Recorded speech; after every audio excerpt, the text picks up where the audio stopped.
Welcome to Philippine Bible Ministries travel version update.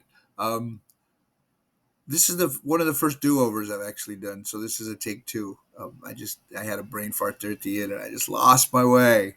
So we're getting ready to leave here in about 3 hours. Hop in the car. Papa's going to drive us over to Butuan. It's about an hour away. Get in the airport real early because we always go real early. I always get nervous on flight day, no matter where, no matter USA, California, San Diego. It doesn't matter. I always get nervous on flight day. Once I get up there and get into the gate area, I'm fine. And then even the transfers and stuff, I'm usually fine, unless it's a short time and you got to run. I've done that before, but yeah, I always have a little bit of jitters the day of, not necessarily worry, but just little jitters. But I'll be fine. 12-hour flight. I'm not sure. It looks like a mask might be optional, so I'm really hoping that's the case because I'm not a fan. But it is what it is, and I'm willing to take all that. So as I'm getting ready to go, and I'm pretty excited, there's a part of me that doesn't want to go, which is good because I feel like we're just getting established here. 4 months. I look at all that we've been through. You guys have seen some of it or heard about some of it. Um, Not all of it, but yeah, there's been a lot of changing of my heart and more softening, which I pray for. Count it all joy when you face various trials, and that's real to me, 100% real, and it happens all the time, and it happens almost daily. And then get rid of my stuff, get rid of my things that encumber me, and that encumber us so much. And the rich young ruler is me. I used to think it was some other person that was really into stuff and had all this stuff, and I never had stuff because I never had much money to have a bunch of real cool toys like a Harley Davidson or a Jeep or anything. I just look out my little Subaru, and even that though, all the stuff I have is still stuff, and it still holds me, and it does hold me, and we lost a bunch of stuff in the move, and we had stuff blow up on us, and we learned about step down transformers, and uh, and then we had more stuff because we have another building we're going to move into on the beach, the ministry thing. So we had to store stuff outside, and we got these big plastic containers, which we had before, and then we had to buy more, and we covered them with a tarp, right? So yeah, but they got compromised. The ones we buy here. So just so you know, the made in China stuff in the USA is far higher quality than the made in China stuff in the Philippines. Don't ask me how that works, but it is true.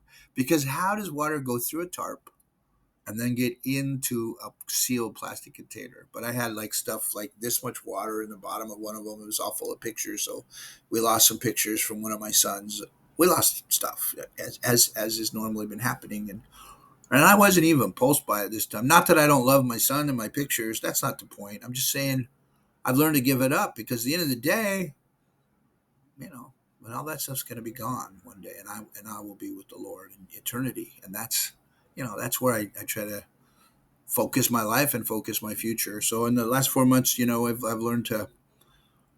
I'm always the one that says, well, why don't we invite that guy over there that plays the devil guitar? Why don't we invite his family over? And Jody says, you can't do that in the Philippines. You have to know them first. So it's a good thing we're moving back down here to the other section where it's kind of the dirty section, as far as like physically. The roads are really bad, and anyway, there's a lot of poverty here. You guys probably know that, but the place we're in is a little more of that is obvious. People say, well, why don't you go there? It's so nice. Because that's not why I'm here. I'm not here because I was looking for a nice place to retire. Um, if I was going to retire in the Philippines, heck, I'd probably go up the hill there to Claveria where the weather's cooler, or I'd probably go up here to Mike Sasai a little more, Mike Sasai proper, where it's just a little nicer. That's not why I'm here. I mean, yeah, I have a nice house. Look at this. It's supposed to be a simple house, right? That's what we said. But the architect wanted to impress us, and he wanted to impress other people. So let me look at it. You can see in the background. It looks like I'm in California. It's really nice, and so it is what it is. It's a lighthouse, and so this lighthouse, the Lord has spoken in my heart, um, is to be given to people. Open up, right? And I'm the kind of person that would do that. Say, go down to the guy and say, hey, why don't you go out for dinner? But no, I have to get to know them first, which makes sense. Which I already knew that. I mean, it's like he spoke to my heart a year ago and said, you're gonna have to build relationships with people first.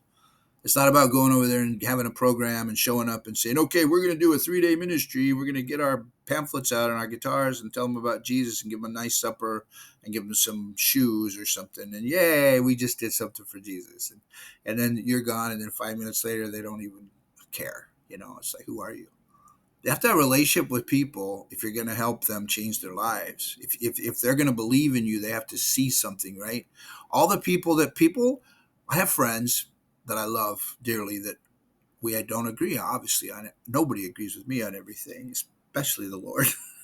But I have friends who always say, "Well, that was for then, and this is for now, and that was for that time, and that was for," and that's not untrue. Of course, it was. It was for them. That's why it happened. But the thought of it, the idea of it, the way they live their life, the heart of it is not different. People do not change. Cultures might change, blah blah blah, but the heart of people over thousands of years since the fall of man has not changed one iota, brother. I used to be a big sci-fi fan. I still am. But I mean, I used to, before I was saved years ago in school, in high school, and middle school, and elementary school, I used to read all kinds of science fiction. Robert A. Heinlein was my favorite, especially his older stuff. Now his newer stuff is a little weird, but his older stuff was amazing. And what I liked about it was not all the fantastic stuff that was happening because it's sci-fi. What I liked about it was his characters, like Mark Twain, the characters, the way the people treat each other, the way the people are, right?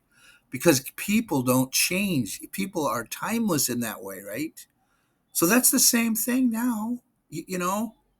I read those guys because the way they live their life, the way they heart they have, it's not that I want to do the things they did. It's just that I want to be that person. And so we have the scripture, we have Paul, we have the apostles, and we have some other people in scripture, obviously in the Old Testament.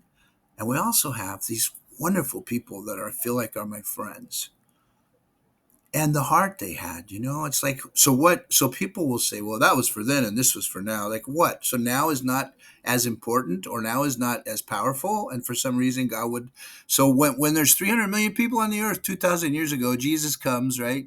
Because he loves those people, right? Because the Father, well, he came out of obedience because his Father loves those people and he loves them also, right? So now there's like 8 billion people, so give or take, in the world. So what? So you think the love is less, or you think the power is less, or you think that the people shouldn't live their lives as strongly, or you think that they don't have as much to what part of that makes sense to you, that it does, that's all good because I got my ticket to heaven and I'm just going to go to church on Tuesday, Sunday and Tuesdays, and have a gathering once a month? Or what part of that makes sense to you, that like, anyway, I get go off. So anyway, I love you guys, and I just, one person at a time. If we're here for 10 years and 2 or 3 people become strong disciples and go out and make disciples, done. Done. I'm not here to write numbers and to say, oh, I got 18,000 people at my church or anything like that. I don't even have a church, brother. I just have we call it a ministry. I don't know what else to call it. It's really just a life in him. So here we go, back to the USA to touch bases with some of you. And if you want to reach out to me, like I keep saying, just return that email, philippinebibleministry@gmail.com, and I'll be happy to touch base with you. We're gonna activate some California phone. I have a couple phone numbers. You can contact me. I don't want to give them out over the video necessarily, but if you reach out to me through uh, Facebook Messenger or that email, I'd be happy to touch faces, and maybe we can get in touch when I'm there, especially some family. I haven't had a chance to reach out to all my family yet, but just know that I'm coming, guys, and we'll be there on the 1st. We'll be in North County the 1st through the 8th with Chloe. And then we're going. I'm not sure. I don't know the whole deal yet. There's some stuff going on with and we are going to stay with my buddy Leo in Escondido. Thank you, Leo. I love you. I don't know. I don't always like the things that you say, but I love you, brother. So God bless you guys. TTFN. Bye bye.